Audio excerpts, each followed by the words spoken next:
Hello farmers, dry season is coming and a lot of farmers are wondering, what do I do to prevent my snails from hibernating? Well, I'll be sharing a lot of that in this video.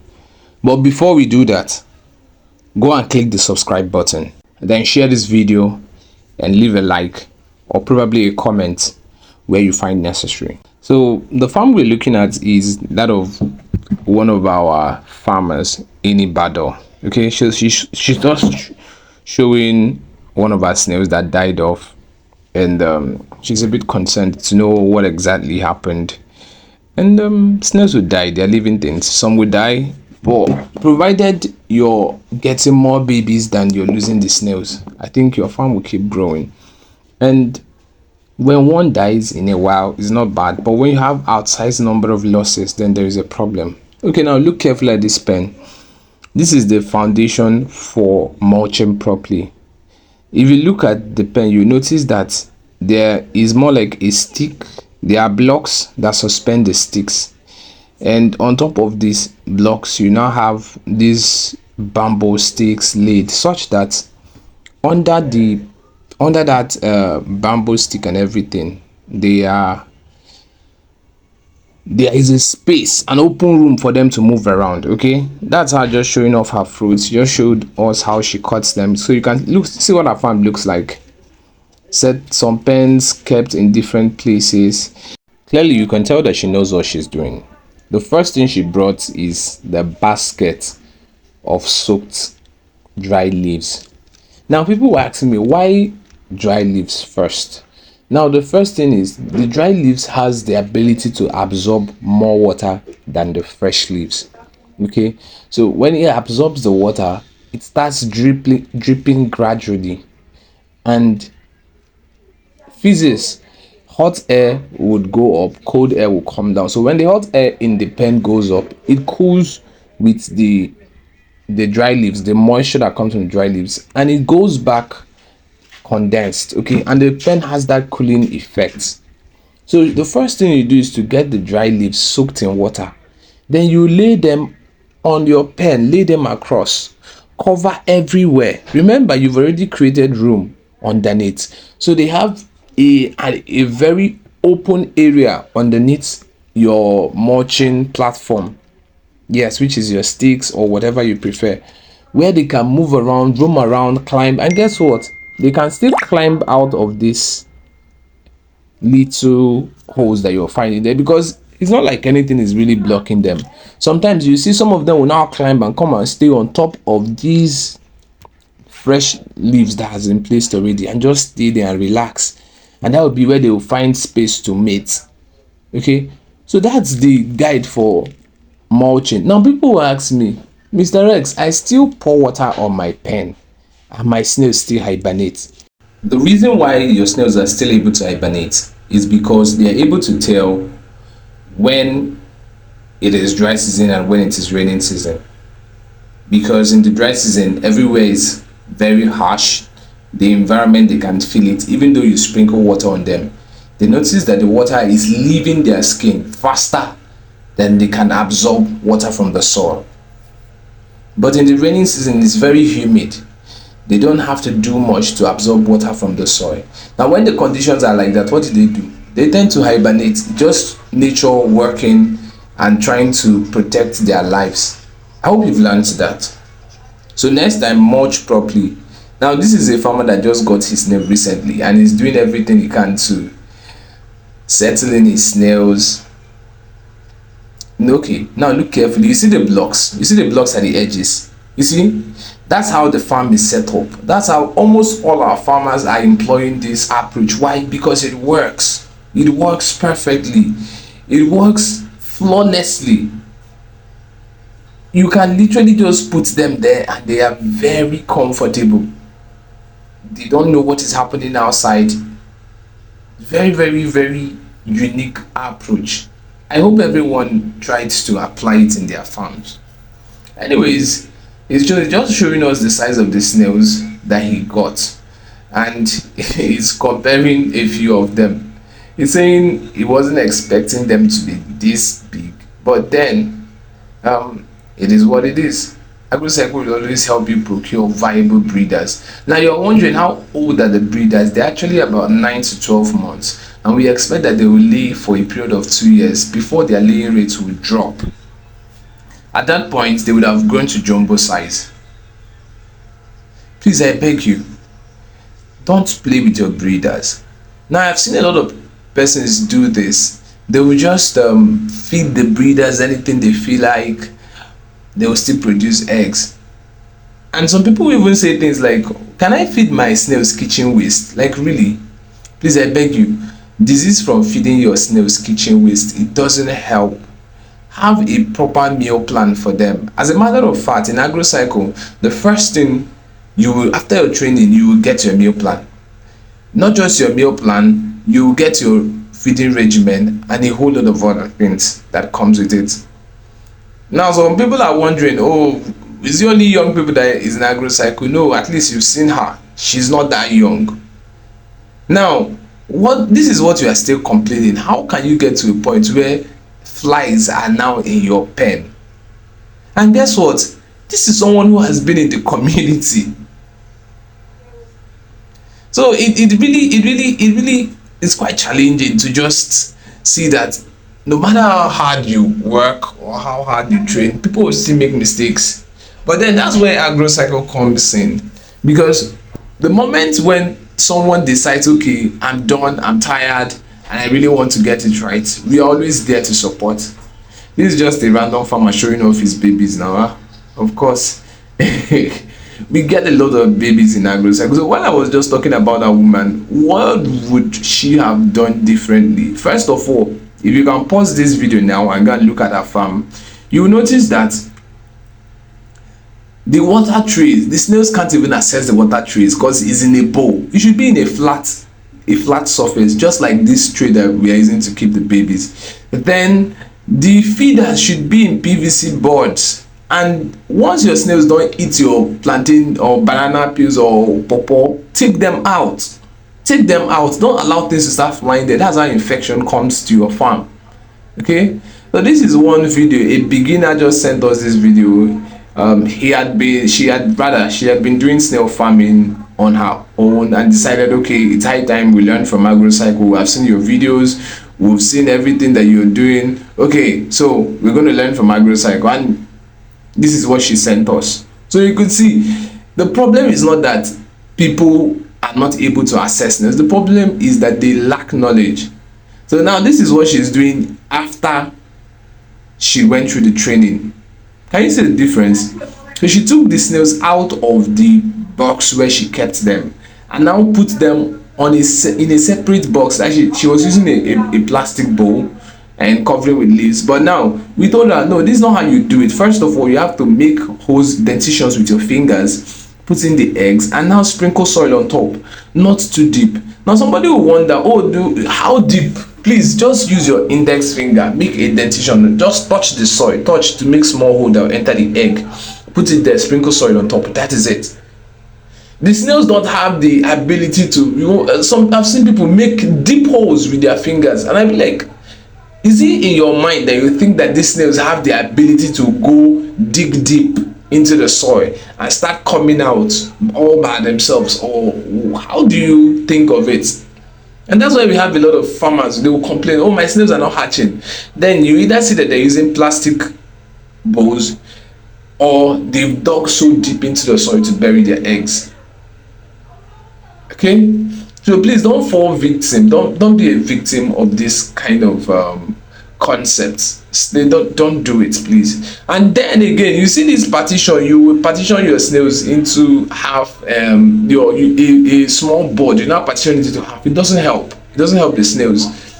Regular, this one is more like regulars, farmers showing up their babies. It's normal in AgroCycle, like almost on a weekly basis, different farmers showing up their babies. It's so casual. As a matter of fact, the biggest challenge you will have in AgroCycle is not getting babies. Your biggest challenge will be expansion. Why? Because when it comes to training, you're getting the best training. AgroCycle has, this is another one flexing his farm. This one, they are in grower stage. Okay, so we don't even talk babies or talk result again. We just is ignored. As long as you do what you're supposed to do, you will get the result. And you might just be wondering, what are the things that I'm supposed to do? You're supposed to clean well, you're supposed to feed well, and you're supposed to monitor. Look at this man is using PVC board, and where is he putting the water source? On a flat tray. That is how you know. Okay, and you can also find sticks around. I think this is a farmer that just newly got his breeders and is happy about it, and is just showing off and making a video for social media, and he was kind enough to send it to us as an appreciation, and we really appreciate, because we go through extra lengths to make sure that the snails are well packed, organized during the transportation phase, that they don't face any challenges whatsoever. So this is a setup, his calcium put in water, the water for rinsing, you know, everything that he's planning to use to wash his snails to make sure that they are healthy. Another question, Mr. Rex, why do we wash the snails? They've gone through a very long journey. Please, you wash them to rejuvenate them. Okay, that is it. Now this is his farm. Can you look at the consistency that is in with agrocycle farmers? A lot of persons will say, oh, Mr. Rex, everything, all the snails are packed in the middle. Please wait before you come and judge us. Look at that, those other parts. When the snail starts moving around, going to different parts of the pen, what do you think will happen? They will disperse. Some will come on top of the leaves, some will stay under, some will stay underneath. They will find their way to different parts of the pen. And can you see there's a PVC board and there is a water tray? They don't have difficulties accessing food in this setup. Let us take note of this. I don't think I can't overemphasize the importance of having a very versatile and clean pen. It's just like a game changer for you. So this is one thing that is consistent with agrocycle farmers: neatness, high level of cleanliness, unless you just choose to do the wrong thing, and that is possible. If you have a very clean farm, you eliminate the chances of having disease. At least that one you are saying you prevent. Prevention is better than cure. The death rate in snail farming when there is a microbial infection in your farm is almost like 80 to 60%. A lot of them will die, and they will keep dying and dying. So just prevent it from the onset. Now notice this farm. See what this farmer did. See, he's doing something unique. Once he showed us this, I was like, wow, this is impressive. First of all, he laid sacks on top of the sticks before now laying the mulching material. So you tell me, how would the snails know that outside it is dried or it is raining or it is anything? How would they know? How? Okay, so farmers are implementing this thing and getting good results. What is keeping you back from just taking? This is a full-scale training. You are taking information directly from farmers based on what they are taught. They are applying it and they are getting results, and we are showing you every single thing, doing a farm review. What? See, if you don't succeed in your snail farming business, just know that it is your fault. It's your fault, because in agrocycle, well, okay, yes, you go for the training. We are not selling you the training. There is nothing that we taught in the training that is not in these classes, although maybe not organized the way it should be, but everything is being taught. So take advantage of what you have here. Okay, go and review your farm. What are you not doing right? Do I have sticks in them? Do I have mulching material in them? What is the right quantity of water that I should be sprinkling? Those are very valuable questions that you should answer. Look at what is used in sprinklers. If you can get it, go and get it. Now this is another farmer that got her snails. So getting snails in agrocycle, people wonder, oh, how do I get my breeders? And we tell you the first phase is to be part of the community of practicing farmers. That's how we work. It is not debatable. Now somebody will wonder, why should I be part of the community of practicing? Because take for example all the people that I've been talking about now. Where do you think we got their videos from? How do you think we monitor their farms? How do you think we ensure that their farm is thriving? Simply by monitoring them. When they send their videos to the community of practicing farmers, every farmer that is within the agrocycle network sees it and leaves a comment. Okay, that is generally how it works, nothing more. I don't know if this one, I think this farmer has completed his pen. I don't know if you will show us how she mulch. But can you see something that is very, very consistent with all our farmers? Mulching, especially within this period, heavy mulching. They are not joking with it, they are doing it right. Please, if you can take note. I don't know how. I've not done this. Okay. I think this is where the video actually started from. Nice. Okay, so you can see how she placed fruits, placed the snails, and there's water inside. Now she started mulching. Look at carefully. See how she placed sticks randomly to support the weight of the mulch. Do you notice that underneath it there is nothing there? Everywhere is empty. So what will happen is that the snails will start settling in. They don't know whether it's raining, they don't know whether it's dry. Okay, and they can also climb up and come and start absorbing the water directly from the leaves. Cover everywhere, give them room. Now somebody will ask, do they have air? This thing is not airtight now. Besides, air does not need room to move around or something like that. I don't know if you understand what I'm saying. So the moment you're done with this, the next thing would be to get your fresh leaves. Wash them. If you live in a place where birds lay eggs, lay poo on this thing, try and wash them. Now, have you seen how dense this farm is? This is a free range farm. Dense. This one is placed with potatoes, and that's what they are using, potatoes majorly. Does it mean the snails are eating these potatoes? No, that's not what it means necessarily. Can they eat it? Yes, they can. But the farmer provides them with food. Then you now hear people, they will now come and tell you, oh, they have free range and they don't feed their snails. Like, it doesn't work like that. As a matter of fact, make sure you provide more food for your snails in the free range, because they will cover more grounds. They have more place to move around. They will enter here, they will enter there. Before you know, you can't even find them again. Okay, so do whatever you can to make sure that you have the right conditions for your snails to thrive. You can see cocoyam. Please make sure everything is well grown. Make sure that the vegetation is dense. I am begging you. I have seen people, you are doing free range, everything. I can see the soil. Why am I able to see? Okay, this picture now, can you see the soil? But some people will not hear. Okay, look at this setup now. This is just something that is done locally.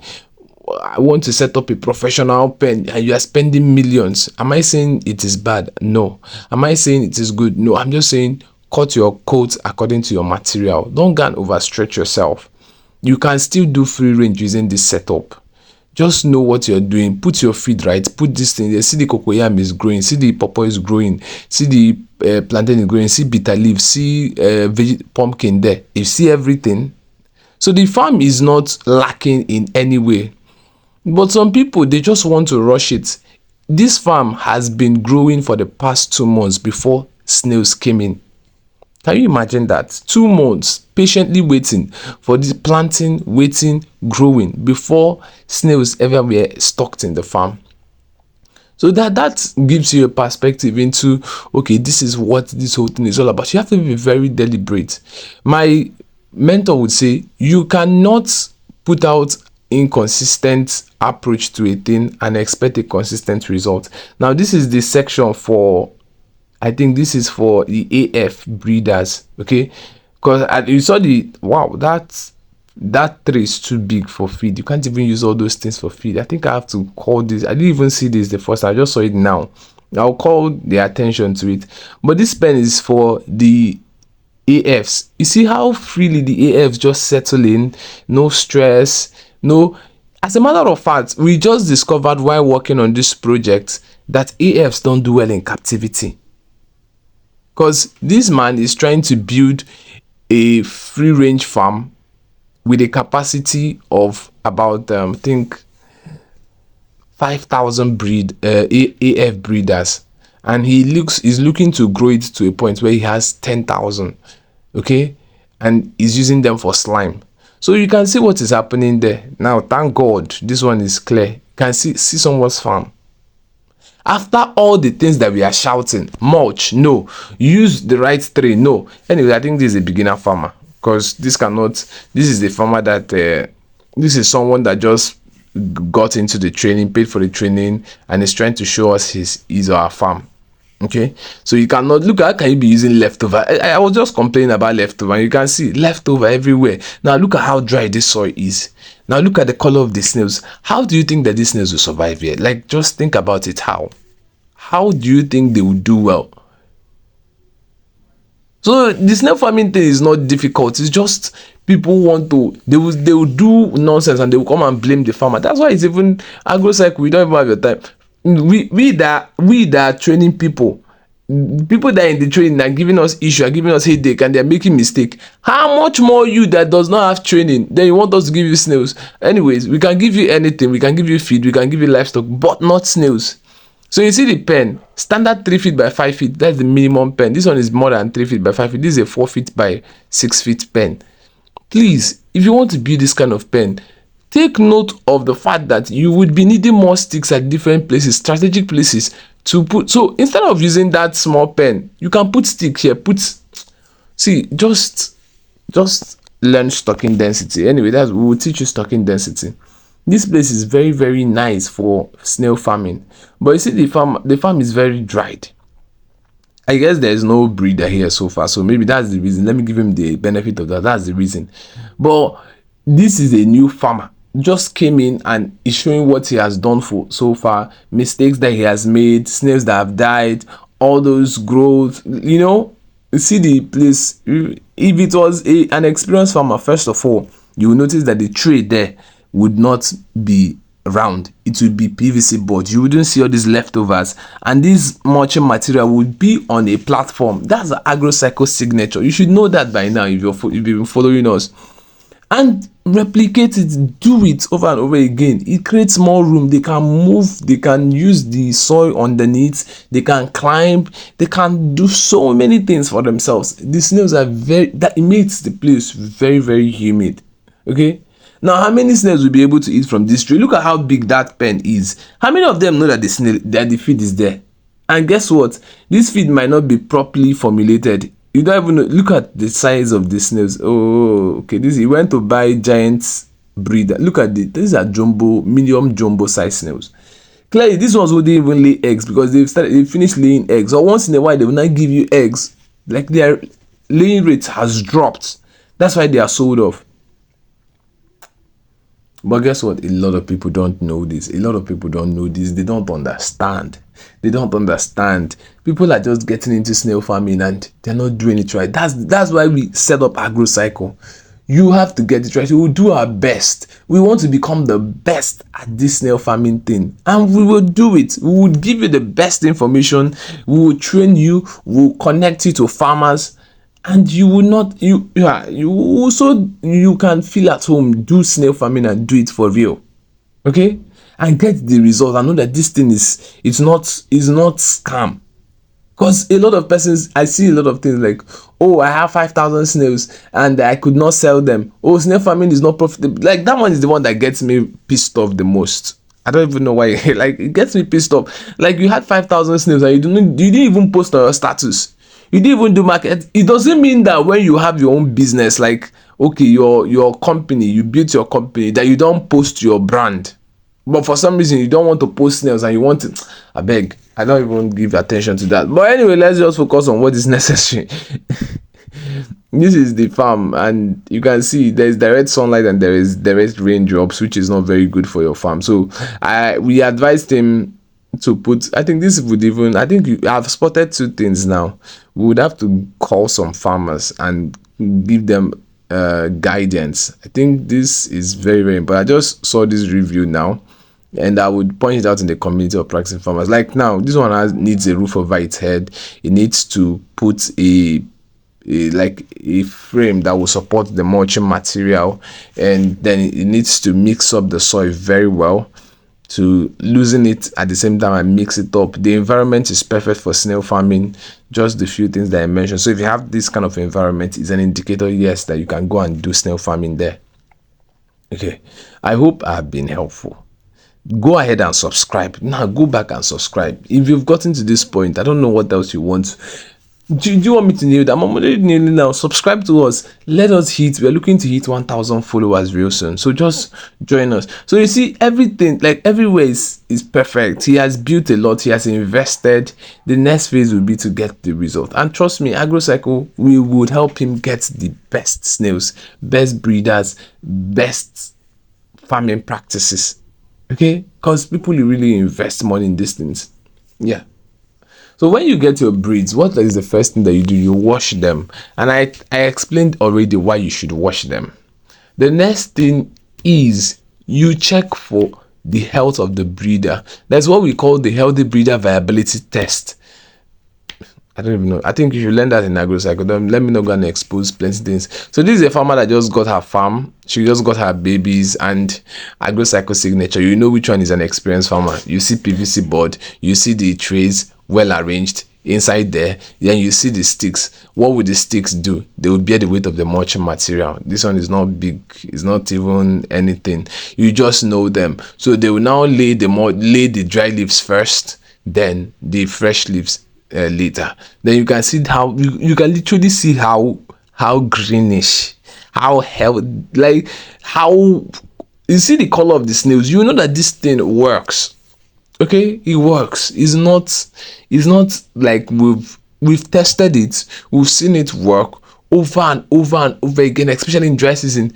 Take for example, by January you still be getting eggs from these snails. Why? Because they don't know which one is dry season. They cannot tell which one is rainy season. They cannot tell all that. Now this is another free range farm. Please, I beg you in the name of God, if your farm have not reached like this, don't start though. Okay, you see how dense this one is. Very dense. See the water tank. See the everything is well built. The water flows there. It wets up the farm. You see how greenish it is. Dry season is coming, but everything around it is very, very greenish. Okay, you enter the pen. Now there is a pathway. This is cocoyam. This is cassava. Would they can eat the cassava leaves? Do you know? A lot of persons don't even know why there's still cassava there. You can see certain see plantains, see a lot of things. So just plant. So it's just a welcome call to plant a lot of things in your farm. Don't wait to be whatever you see. Plant pumpkin, plant green, plant garden egg leaves, plant spinach, plant cabbages if cabbages can grow. Just be planting. This is very, very, very important for your snails to thrive. Does it mean after planting you will be feeding them? The answer is no. It doesn't mean that after planting you would not be feeding them. I think this is a farmer showing us. This is one farmer that is about to get started. So this is where she intends to use for her farming a pond. Okay, so she's looking to break the ponds and section them into different categories. Yep, so that's what we have here. And for people that are going to do this, we would always advise them, please just break the part, put a roof over it. I know a lot of persons are in this scenario. They've done fish and they feel like, oh, okay, I want to diversify. Please, all you just have to do is the section that you want to use, put a roof over it. Now partition this one into, the standard is 3 feet by 5. It can go beyond. Okay, don't leave it at that alone. Now look at this pen. This one is using the fence to measure. The 2 blocks looks like, I think it's supposed to be something like 2.5 feet, but guess what, they now go and mold inside. No, don't do the inside. Allow the full block to be inside. And I don't know how to explain these things. Let it be, measure it properly. Okay, measure these things properly and your problem will be over. Measure it properly. Like look at this one now, it's small. This could be a hatching box. Okay, small pen. In this scenario, manage your stocking density. Instead of stocking 100, reduce it. Okay, instead of stocking 100 in one spot, reduce it to, let's say, maybe 80. Okay, don't go and overstock. If you overstock, there's high chances of cannibalism. Now this is another pen. Okay, this is a farmer showing us the pen in the morning. oh, the snails ate that part, it didn't eat this one. You see the water tray is dried everywhere. You see how fresh the snails are. Can you just see how fresh they are?